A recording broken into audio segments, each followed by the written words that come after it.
Assalamualaikum warahmatullahi wabarakatuh. Bismillahirrahmanirrahim. Alhamdulillahi rabbil alamin. Wabihi nasta'inu ala umuri dunya waddin.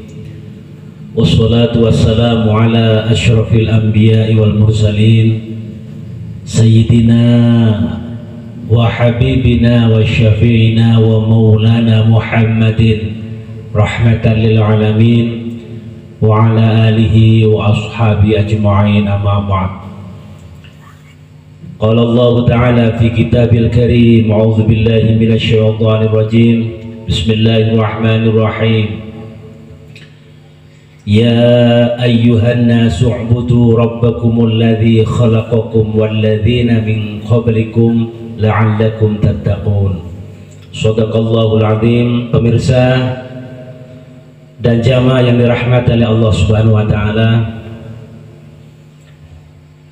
kita tahu bahwa kreasi terbaik Allah Subhanahu wa taala itu adalah makhluk yang bernama manusia,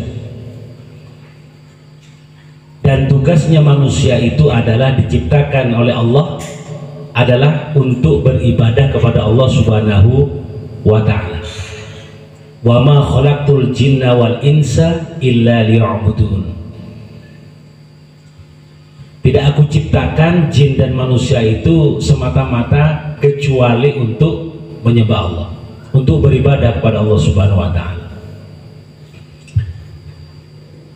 Kemudian dalam muqaddimah telah saya sampaikan, ya ayyuhan nasu u'budu, wahai manusia. Jadi kalimat an-nas di sini adalah bahwa manusia yang mempunyai akal yang sehat akan terpanggil dengan panggilan Allah ini, karena sudah disampaikan bahwa kenapa manusia itu adalah makhluk yang paling baik di antara makhluk-makhluk yang lain, karena kelebihannya adalah mempunyai akal. Jadi ketika Allah memanggil ya ayyuhan nas, artinya manusia yang menggunakan akal sehatnya supaya menyembah Tuhannya, menyembah Tuhan kamu, Rabbakumul ladzi khalaqakum, yang menciptakan kamu dan menciptakan orang-orang sebelum kamu, walladzina min qablikum, yaitu menciptakan orang-orang sebelum kamu. Tujuannya la'allakum tattaqun.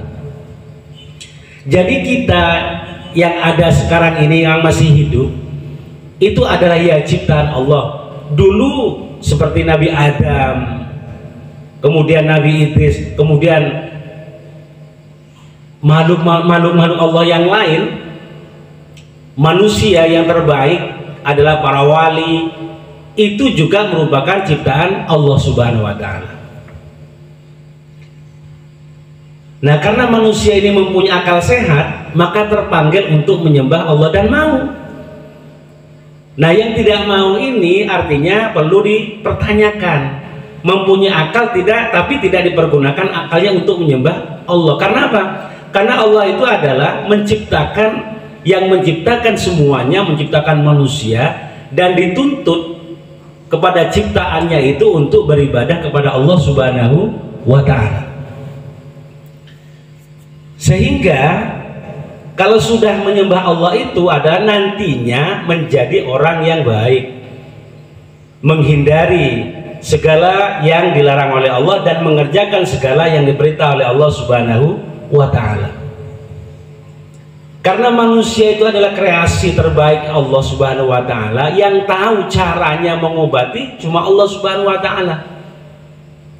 Jadi kalau kita ini merasa manusia ciptaan Allah, maka harus mengikuti anjuran-anjuran yang diberikan oleh Allah lewat Rasulnya, yaitu Nabi Muhammad Sallallahu Alaihi masalah. Lah kalau kita ini mengaku manusia tapi tidak mengikuti anjuran-anjuran Allah yang diberikan Allah kepada Rasulnya, yaitu Nabi Muhammad SAW, artinya kita ini manusia yang akalnya kurang sehat. Karena kurang sehat, artinya menjadi manusia dianggapnya oleh Allah tidak berguna. Karena tidak berguna, makanya nanti dipersiapkan oleh Allah yaitu sebuah tempat yang mengerikan, yaitu neraka. Yang mengikutinya anjuran Allah lewat Rasulnya, maka akan mendapatkan hadiah yang namanya surga. Pilihan kan terserah kita, karena kita mempunyai akal, sudah dibekali akal oleh Allah Subhanahu wa Ta'ala, ya terserah. Yang penting sudah disampaikan bahwa kalau mengikuti nantinya sampai ke surga, tapi kalau meninggalkan nantinya sampai ke neraka, tergantung dengan kitanya. Diserahkan kepada manusia, silahkan memilih. Pilihannya cuma dua, baik dan benar, surga atau neraka, itu pilihannya. Dan diperintahkan untuk menyembah itu, yang namanya menyembah itu suatu penghambaan, ya. Kalau menghamba kepada sesama manusia, itu nantinya kita terhina. Kalau menghamba sesama manusia, sesama makhluk, itu akan terhina. Apalagi kita menghamba kepada iblis, kepada setan, itu lebih parah lagi. Sesama manusia aja kita terhina, tapi kalau menghamba kepada Allah, kita diangkat derajatnya oleh Allah Subhanahu wa Ta'ala. Karena semua itu ciptaan Allah Subhanahu wa Ta'ala, semuanya ciptaannya. Orang baik-baik itu dulu, para nabi itu adalah ciptaan Allah yang meninggal. Nah, kita yang hidup ini kan nanti akan menyusulnya. Nah, ketika menyusulnya itu nanti dipersiapkan untuk menghadap Allah. Allah itu memberikan kepada kita segala sesuatu kan orisinil, asli. Nah, kembali kepada Allah itu jangan sampai rusak.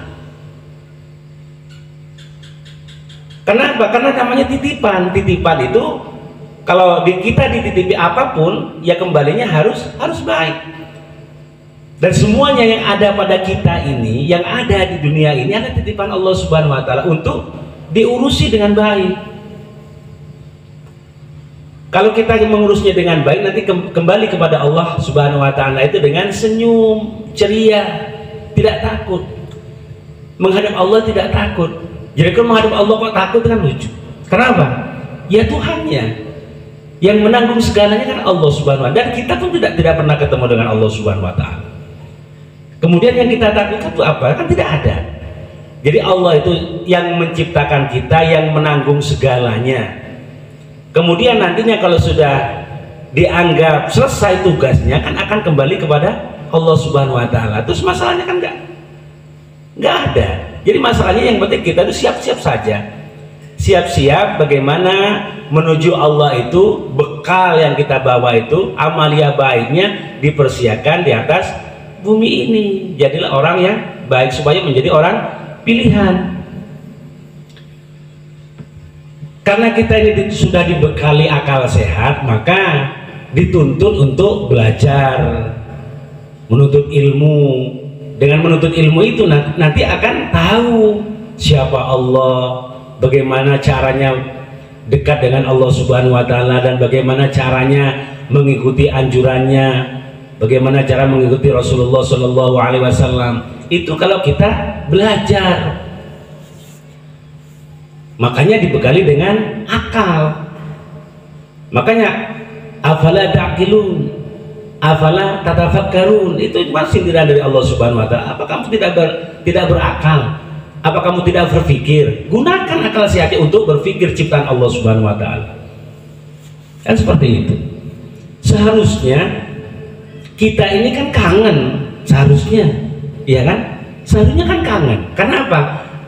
Ya, kita ini sudah diurusi dari masih dalam kandungan, kemudian setelah lahir ke dunia, kemudian nantinya setelah dewasa, kemudian sudah tua. Kan yang ngurusi semuanya Allah Subhanahu wa Ta'ala. Dan kembali kepada Allah Subhanahu wa Ta'ala itu seharusnya penuh bahagia, kangen. Kenapa? Karena yang memenuhi segalanya Allah Subhanahu wa taala akan segera berjumpa, kan seperti itu. Lah kalau takut itu kalau kita banyak salah. Kalau tidak salah kan enggak. Makanya sebelum kita ini dipanggil oleh Allah, dianggap tugasnya selesai, maka berbuatlah semaksimal mungkin untuk kebaikan. Kalau kita sudah punya ilmu yang banyak, tidak usah istilahnya kita kemudian kita menjelek-jelekan para wali, menjelek-jelekan para ulama yang berilmu tinggi. Yang tahu ulama itu adalah orang yang berilmu. Ya ulama juga, bahwa itu ulama yang baik berarti dia ulama baik. Kalau dia itu wali berarti kita wali, kan seperti itu. Lah kalau kita ini bukan wali kok kita menjelek-jelekan wali, lah kelasnya kan nggak sepadan itu. Kita tahu itu wali karena kita wali. Kalau itu ulama yang soleh berarti kita ini mengukurnya termasuk kita ulama soleh, kan seperti itu. Lah kalau ulama soleh dikatakan nggak benar, wali dikatakan nggak benar, yang dipertanyakan kitanya. Berarti kita belajar, mungkin gurunya itu benar, tapi yang menangkap, cara penangkapannya muridnya ini yang kurang benar. Jadi harus banyak belajar.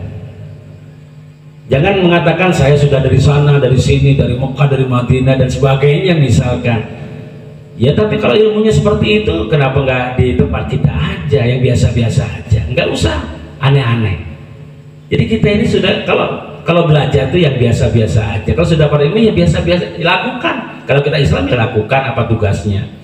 Nggak usah istilahnya menyakiti orang dengan mengatakan itu jelek, itu jelek. Loh, kita memang bagus. Nah, kira-kira seperti itu.